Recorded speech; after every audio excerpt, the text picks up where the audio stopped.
ಈ 4 ಪ್ರಶ್ನೆಗಳನ್ನ ನೀವು ಯಾರ ಹತ್ರನೂ ಕೇಳಬಾರ್ದು. ಯಾವುದು ಆ 4 ಪ್ರಶ್ನೆ ಅಂತ ಈ ವಿಡಿಯೋದಲ್ಲಿ ನಾವು ತಿಳಿದುಕೊಳ್ಳೋಣ. ಮೊದಲನೇದಾಗಿ ಯಾವಾಗ ಮದುವೆ ಆಗ್ತಿ ಅಂತ. ಈ ಒಂದು ಪ್ರಶ್ನೆ ಯೂಶುವಲ್ ಆಗಿ ಎಲ್ಲರೂ ಕೇಳುವಂಥದ್ದು. ಯಾರು ಈ ಥರ ಒಂದು ಸವಾಲನ್ನ ಯಾರ ಹತ್ರನೂ ಕೇಳಬೇಡಿ. ಯಾಕಂದ್ರೆ ತೀರಾ ಪರ್ಸನಲ್ ವಿಷಯ. ಅದಕ್ಕೆ ಒಂದು ಸಮಯ ಬರಬೇಕು. ಮದುವೆ ಅನ್ನೋದು 2 ಮನಸ್ಸುಗಳ ಒಂದು ಮಿಲನ. ಅದಕ್ಕೆ ಒಂದು ಟೈಮ್ ಬರಬೇಕು. ನೀವು ಯಾವಾಗ ಮದುವೆ ಆಗ್ತಿ ಅಂತ ಕೇಳಿದ್ರೆ ಅವರಿಗೆ ತುಂಬ ಪ್ರೆಷರ್ ಬೀಳತ್ತೆ. ಮತ್ತೆ ಮತ್ತೆ ಕೇಳಿದ್ರೆ ಅವರಿಗೆ ಒಂದು ಒತ್ತಡ ಅಂತ ಫೀಲ್ ಆಗತ್ತೆ. ಅಥವಾ ಅವರು ಈ ಮದುವೆಗೆ ಈಗ ರೆಡಿ ಇಲ್ವೇನೋ, ಇನ್ನು ಸ್ವಲ್ಪ ಟೈಮ್ ಬೇಕು ಅಂತ ಇರ್ಬೋದು. ಅಥವಾ ಕೆರಿಯರ್ ಇರ್ಬೋದು, ಸ್ಟಡೀಸ್ ಇರ್ಬೋದು, ಫ್ಯಾಮಿಲಿ ಸಿಚುವೇಶನ್ ಇರ್ಬೋದು, ಫಿನಾನ್ಷಿಯಲ್ ಕಂಡೀಷನ್ ಇರ್ಬೋದು. ಹೀಗೆ ಸುಮಾರು ವಿಷಯಗಳಿರ್ತದೆ. ಕೆಲವೊಬ್ಬರಿಗೆ ತುಂಬ ಸೆನ್ಸಿಟಿವ್ ಆಗಿರ್ತಾರೆ. ಪಾಸ್ಟ್ ಒಂದು ಎಕ್ಸ್ಪೀರಿಯನ್ಸ್ ಇಂದ ಅವರಿಗೆ ಗ್ಯಾಪ್ ಬೇಕಿರತ್ತೆ. ಅಥವಾ ತುಂಬ ವಿಷಯ ಇರ್ತದೆ. ಕೆಲವರಿಗೆ ಕಂಪ್ಯಾರಿಸನ್ ಆಗತ್ತೆ. ಯಾಕಂದ್ರೆ ಅವರು ಮದುವೆ ಆಗಿ ಈ ಥರ ಆಗಿದ್ದಾರೆ, ಇವರು ಮದುವೆ ಆಗಿ ಈ ಥರ ಆಗಿದ್ದಾರೆ, ಅಥವಾ ಅವರೆಲ್ಲ ಮದುವೆ ಆಗಿ ಈ ಥರ ಎಲ್ಲ ಸಿಚುವೇಶನ್ ಅನುಭವಿಸ್ತಿದ್ದಾರೆ. ಅದಕ್ಕೆ ನಾನು ಸ್ವಲ್ಪ ಟೈಮ್ ತಗೊಳ್ತೇನೆ, ಸ್ವಲ್ಪ ಕರೆಕ್ಟ್ ವ್ಯಕ್ತಿಯನ್ನು ಚೂಸ್ ಮಾಡ್ತೇನೆ. ಈ ಥರದ್ದೆಲ್ಲ ತುಂಬ ವಿಷಯಗಳಿರ್ತವೆ.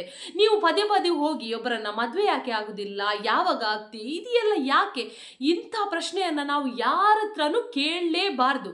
ಮದುವೆ ಅನ್ನೋದು ಒಂದು ಸ್ವಂತ ಒಂದು ನಿರ್ಧಾರ. ಅದನ್ನ ಅವರೇ ತಗೊಳ್ಬೇಕು. ಕರೆಕ್ಟ್ ಆದ ಟೈಮಿಗೆ ಕರೆಕ್ಟ್ ಆದ ಒಂದು ವ್ಯಕ್ತಿ ಜೊತೆ ಇದಂತೂ ಆಗುವಂಥದ್ದು. ಅಂತ ಪ್ರಶ್ನೆಯನ್ನ ಯಾರ ಹತ್ರನೂ ಕೇಳಲೇಬಾರ್ದು. ಎರಡನೇ ಯಾವ ಪ್ರಶ್ನೆ ಅದನ್ನ ಕೇಳಬಾರ್ದು ಅಂತ ಹೇಳಿದ್ರೆ, ಮಕ್ಕಳು ಯಾವಾಗ ಮಾಡ್ಕೊಳ್ತೀರಾ ಅನ್ನೋದನ್ನ. ಈ ಪ್ರಶ್ನೆ ದಂಪತಿಗಳಿಗೆ ಸಂಬಂಧಪಟ್ಟದ್ದು. ಅವರ ಜೀವನದಲ್ಲಿ ಅವರಿಗೆ ಚಾಯ್ಸ್. ಕೆಲವೊಬ್ಬರಿಗೆ ಮದುವೆ ಆಗಿ 1 ವರ್ಷ ಆದಮೇಲೆ 2 ವರ್ಷನೋ ಅವರಿಗೆ ಅನ್ಸುತ್ತೆ 2 ವರ್ಷ ಮಕ್ಕಳು ಬೇಡ, ಸ್ವಲ್ಪ ಫಿನಾನ್ಷಿಯಲಿ ಸ್ಟೆಬಿಲಿಟಿ ಆಗಲಿ, ಮತ್ತೆ ಮಕ್ಕಳು ಮಾಡ್ಕೊಳ್ಳೋಣ. ಅಥವಾ ಕೆಲವರಿಗೆ ಗರ್ಭಧಾರಣೆ ಸಮಸ್ಯೆ ಇರ್ಬೋದು, ಕೆಲವರಿಗೆ ಹೆಲ್ತ್ ಇಶ್ಯೂ ಇರ್ಬೋದು, ಕೆಲವರು ಮತ್ತೆನೆ ಮಾಡ್ಕೊಳ್ಳೋಂತ ಇರ್ಬೋದು, ಕೆಲವರಿಗೆ ಮಕ್ಕಳನ್ನೇ ಬೇಡ ಅಂತ ಇರ್ಬೋದು. ಏನೋ ಒಂದು ರೀಸನ್ ಇರ್ಬೋದು, ಫಿನಾನ್ಷಿಯಲ್ ಕಂಡೀಷನ್ ಅಲ್ಲಿ ಅಥವಾ ಏನೋ ಒಂದು ರೀಸನ್ ಅಲ್ಲಿ ಕೆಲವರು ಮಕ್ಕಳು ಮಾಡ್ಕೊಳ್ಳೋದು ಲೇಟ್ ಮಾಡ್ತಾರೆ. ಕೆಲವರಿಗೆ ಬೇಡ ಅಂತ ಇರ್ತದೆ, ಕೆಲವರಿಗೆ ಒಂದು ಹೆಲ್ತ್ ಇಶ್ಯೂಸ್ ಅಲ್ಲಿ ಎಲ್ಲ ಸಮಸ್ಯೆ ಇರ್ಬೋದು. ಆದ್ರಿಂದ ಯಾರ ಹತ್ರನೂ ಮಕ್ಕಳು ಯಾವಾಗ ಮಾಡ್ಕೊಳ್ತೀರಾ, ಅವರಿಗೆ ಮಗುವೆ ಆಗಿ 1 ವರ್ಷಕ್ಕೆ ಮಗು ಆಯಿತು, ಇವರಿಗೆ ಆಯಿತು, ನೀವು ಮಾಡ್ಕೊಳ್ಳೋದಿಲ್ಲ ಅಂತ ಅವರಿಗೆ ಸ್ಟ್ರೆಸ್ ಕೊಡ್ತಾ ಹೋದ್ರೆ, ಅವರಿಗೆ ಏನಾದರೂ ಸ್ಟ್ರೆಸ್ ಜಾಸ್ತಿ ಆಗಿ ಏನಾದರೂ ಹೆಲ್ತ್ ಇಶ್ಯೂ ಆದರೆ ಅದನ್ನು ನೀವು ನೋಡ್ಕೊಳ್ತೀರಾ. ಆದ್ರಿಂದ ಇಂತಹ ಒಂದು ಪ್ರಶ್ನೆಯನ್ನ ಯಾರ ಹತ್ರನೂ ಕೇಳಲಿಕ್ಕೆ ಹೋಗಬಾರ್ದು. ಇನ್ನು ಮೂರನೇದಾಗಿ ಯಾವುದಂತ ಹೇಳಿದ್ರೆ, ಸ್ಯಾಲರಿ ಮತ್ತು ಸೇವಿಂಗ್ಸ್ ನ ಬಗ್ಗೆ. ಇದೊಂದು ಕ್ವಶನ್ ಯಾರ ಹತ್ರನೂ ಕೇಳಬಾರ್ದು. ಯಾಕಂದ್ರೆ ಎಲ್ಲರಿಗೆ ಹಣಕಾಸಿನ ವಿಷಯದಲ್ಲಿ ಒಂದು ಪ್ರೈವೇಟ್ ಆಗಿರ್ಬೇಕು ಅಂತ ಎಲ್ಲರಿಗೂ ಇರುತ್ತೆ. ಯಾಕಂದ್ರೆ ಒಬ್ಬರದ್ದು ಸ್ಯಾಲರಿ ಒಂದು ವೇಳೆ ತಿಳ್ಕೊಂಡ್ರೆ ಅವರಿಗೆ ಅಷ್ಟು ಸಂಬಳ ಇದೆ ಅಂತೆ, ನಮ್ಗೆ ಅಷ್ಟು ಇಲ್ಲ, ಒಂದು ಕಂಪ್ಯಾರಿಸನ್ ಬಿಲ್ಡ್ ಆಗತ್ತೆ, ಒಂದು ಜಡ್ಜ್ಮೆಂಟಲ್ ಆಗ್ತೇವೆ ನಾವು. ಆದ್ದರಿಂದ ಯಾರ ಹತ್ರನೂ ಸೇವಿಂಗ್ ಮಾಡಿರ್ಲಿ, ಒಂದು ಮನೆ ತಗೊಂಡಿರ್ಲಿ, ಬಂಗ್ಲೆ ತಗೊಂಡಿರ್ಲಿ, ಏನೋ ಒಂದು ತಗೊಂಡಿರ್ಲಿ, ಮನೆ ಮತ್ತೆ ಅಥವಾ ಸೇವಿಂಗ್ಸ್ ಅವರಿಗೆ ಸಂಬಂಧಪಟ್ಟ ವಿಷಯ.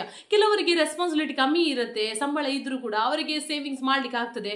ಕೆಲವರಿಗೆ ರೆಸ್ಪಾನ್ಸಿಬಿಲಿಟಿ ಆಗಿರ್ಬೋದು, ಅಥವಾ ಅವರ ಫಿನಾನ್ಷಿಯಲ್ ಇದರ ಮೇಲೆ, ಅಂದ್ರೆ ಅವರ ರೆಸ್ಪಾನ್ಸಿಬಿಲಿಟಿ ಮೇಲೆ, ಕಂಡೀಷನ್ ಮೇಲೆ ಅದು ಡಿಫರ್ ಆಗತ್ತೆ.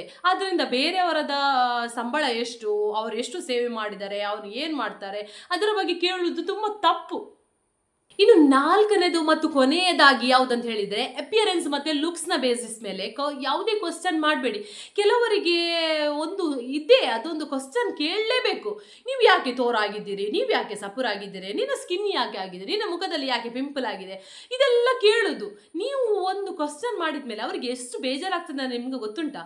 ಅವರು ಒಂದು ತೋರಾಗಿದ್ರೆ ಅವರಿಗೆ ಏನೋ ಒಂದು ಪ್ರಾಬ್ಲಮ್ ಇರ್ಬೋದು, ಪಿಂಪಲ್ ಆದರೆ ಅವರಿಗೆ ಏನೋ ಒಂದು ರ್ಯಾಷಸ್ ಇರ್ಬೋದು, ಯಾವುದೋ ಒಂದು ಅಲರ್ಜಿ ಆಗಿರ್ಬೋದು, ತುಂಬ ಈ ಥರ ಆಗತ್ತಲ್ವಾ. ಅದರ ಬೇಸಿಸ್ ಮೇಲೆ ಕ್ವಶನ್ ಕೇಳೋದು, ಅದು ಅವರಿಗೆ ಬೇಜಾರಾಗೋದು, ಇದರಿಂದ ಬಾಡಿ ಶೇಮಿಂಗ್ ಕೂಡ ಆಗತ್ತೆ. ಆದ್ದರಿಂದ ಈ ಥರದೆಲ್ಲ ಸವಾಲು ಕೇಳೋದು ಸರಿ ಅಲ್ಲ. ಒಬ್ಬ ಮನುಷ್ಯ ಮುಖ್ಯ, ಅವನ ಲುಕ್ಸ್, ಅವರ ಅಪಿಯರೆನ್ಸ್ ಅಷ್ಟು ಮುಖ್ಯ ಅಲ್ಲ. ಆದ್ದರಿಂದ ಕ್ಯಾರೆಕ್ಟ್ರಿಗೆ ಜಾಸ್ತಿ ಇಂಪಾರ್ಟೆನ್ಸ್ ಕೊಡಿ, ಜಾಸ್ತಿ ಲುಕ್ಸಿಗೆ, ಅವರ ಅಪಿಯರೆನ್ಸಿಗೆ ಜಾಸ್ತಿ ಇಂಪಾರ್ಟೆನ್ಸ್ ಕೊಡಬೇಡಿ. ಒಬ್ಬ ಮನುಷ್ಯ ಮುಖ್ಯ, ಆದ್ದರಿಂದ ಲುಕ್ಸಿಗೆ ಜಾಸ್ತಿ ಇಂಪಾರ್ಟೆನ್ಸ್ ಕೊಡಬೇಡಿ. ಈ ಥರದ್ದೆಲ್ಲ ಸವಾಲು ಯಾರ ಹತ್ರನೂ ಕೇಳಲಿಕ್ಕೆ ಹೋಗಬೇಡಿ. ಈ ವಿಡಿಯೋ ನಿಮಗೆ ಮಾಹಿತಿಪೂರ್ಣ ಅಂತ ಅನಿಸಿದ್ರೆ ಇವಾಗಲೇ ಲೈಕ್ ಮಾಡಿ, ನಿಮ್ಮ ಸ್ನೇಹಿತರ ಜೊತೆ, ನಿಮ್ಮ ಕುಟುಂಬದವರ ಜೊತೆ ಈ ವಿಡಿಯೋವನ್ನು ಶೇರ್ ಮಾಡಿ. ಇನ್ನೂ ನನ್ನ ಚಾನೆಲ್ ಅನ್ನು ನೀವು ಸಬ್ಸ್ಕ್ರೈಬ್ ಮಾಡಿಲ್ಲ ಅಂದ್ರೆ ಇವಾಗಲೇ ಸಬ್ಸ್ಕ್ರೈಬ್ ಮಾಡಿ. ಮುಂದಿನ ಒಂದು ವಿಡಿಯೋದಲ್ಲಿ ಹೊಸ ಒಂದು ವಿಚಾರ ಜೊತೆ ಮತ್ತೆ ಸಿಗುತ್ತೇನೆ. ಶುಭವಾಗಲಿ.